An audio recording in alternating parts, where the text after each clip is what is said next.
sometimes you just run across people that completely captivate you.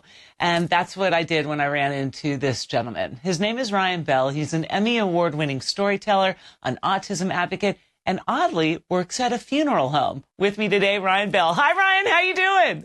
I am pretty well. How are you today, Gina? I'm good. Thanks for being on. You've got a pretty amazing story. Share with our listeners and our viewers a peek into your life. Okay, so right now I am actually in a funeral home where I work. I am. I've worked at NASA. I've worked for the White House. I've done a lot of things, and I was on the Television Academy, and now my entire full spectrum focus is on like end of life and grief, and I'm working on two books right now on that. What made you kind of transition going from NASA, the White House, the Television Academy to like funeral home director? Like, what did I miss in that? Oh my God. I mean, a lot of change in my life, and with that change came my diagnosis. Autism, ADHD, Tourette's, a very complex neurological profile, and so I had found myself doing all these things that were really cool to everybody else that wasn't exactly cool to me, or had lost their luster. Like at one point in time, I was one of the most influential people in live streaming, one of the most influential people in virtual reality. But, my mind isn't like that. My mind gnaws on something for a while and then gets done with it. And so like after a huge season of death and season of change, I was like, I'm moving over into something where I can never figure out the answer. I can never figure out the answer to grief. I can never figure out the answer to spirituality, and so this ended up being my forever thing, I guess. You know what I mean? As an autistic person, you have so many things, but your forever thing, it has to be so big. So now let's go back. You said you got a kind of a later in life diagnosis. What prompted that? Like, did something happen where you said like, I got to go talk to somebody, or how did that come to be? Yeah. Oh my gosh. So I lost two of my best friends, and I lost a family member who wasn't a good family member. Let's just put it that way. One of those situations. And I was in a relatively abusive relationship.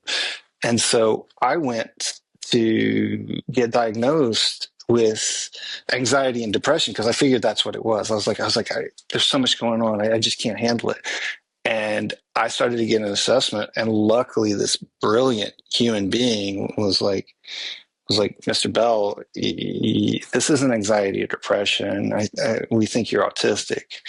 And so I didn't know anything about It autism. opens your eyes, right? It kind of opens your world then at that point, right? Yeah, yeah. I mean, after that, it became like, okay, who am I really? Because I never knew. I never took the time, there's a difference between depression and compression, going within, looking within, finding the answers there.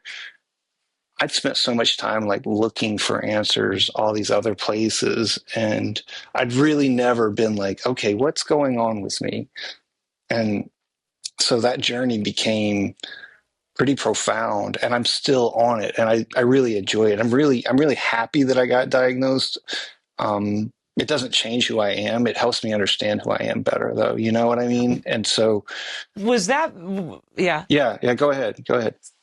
No, I was going to say, was that before or after you got your Emmy? After, I got an Emmy, and I was working at NASA. I was on the Television Academy, and I was doing a lot of like really cool stuff, but I just wasn't enjoying anything. And once you start understanding who you are and how you work, you realize why you're not enjoying things. You're just overstimulated. Going to a lot of these, these Emmy events and putting on events, those things seem like a lot of fun to other people, but it's too stressful for me. I feel like most of my life I was spending living what I thought was going to be a good life. designing that. And my life wasn't that great for me.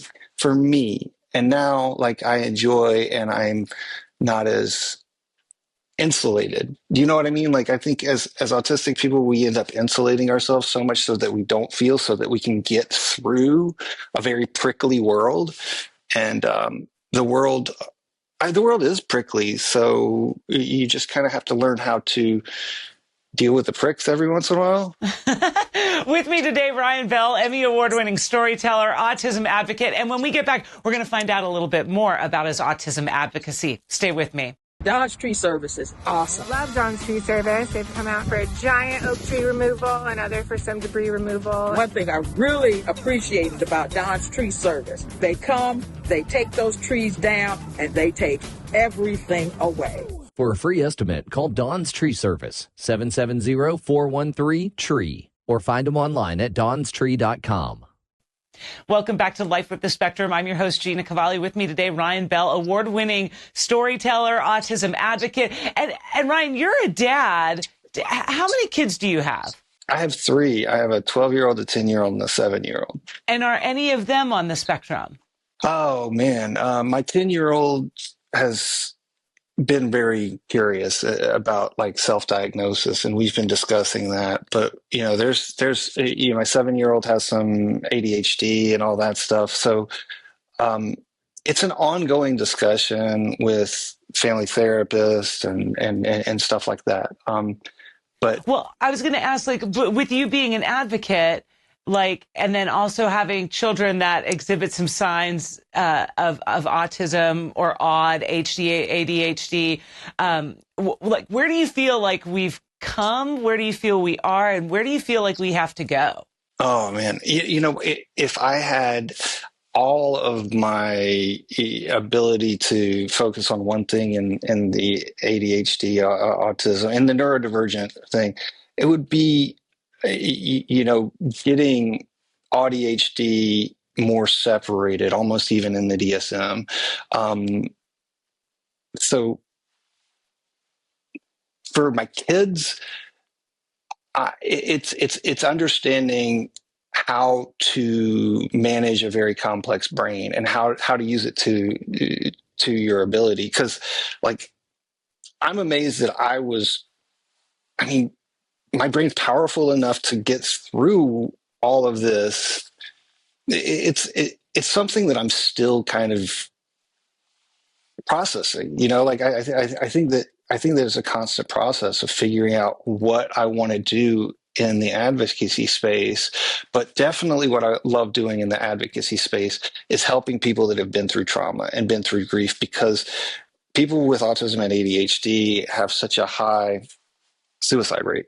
And they're also the most likely to be in abusive relationships because they're a little more trusting and they don't see boundaries. And so the terrible thing about that is our minds also love to ruminate, like replay until your teeth are breaking, replay until you're breaking. You get in a hole that you can't get out of when you have autism or you're neurodivergent in general. And so my advocacy and where I volunteer my time is for people that have been in abusive relationships and toxic pattern relationships. And that word pattern, if you really look at that word pattern, you really start to think about, oh shit, a relationship is a pattern. And we are so good as autistic people at recognizing patterns. So patterns, right? So if you're looking at an abusive pattern in a relationship, then that's what I help give to people that are so scrambled, because most autistic people that are in abusive relationships, they've been made to question their own reality. They've been made to question their own mind. And, our minds are pretty literal and pretty justice-based and pretty dang straightforward and honest. And so, if that mind gets messed with, it's also a little bit more delicate. So, I work in an app, and I do volunteer work for circles. And I help people that are neurodivergent, get through those type of relationships, whether it's toxic relationships with a spouse or with a friend or a family member. Do you also go out and speak to the public? Do you do speaking engagements? I'm starting back speaking in 2026. Where can people find you? Do you have something on the books, or where can people find you, Ryan, so that they can kind of stay on top of that and look for those speaking engagements? So I'm doing a lot of online stuff right now, and that's almost constant. But find me at Ryan Bell Guide on any platform. I'm most active on Instagram,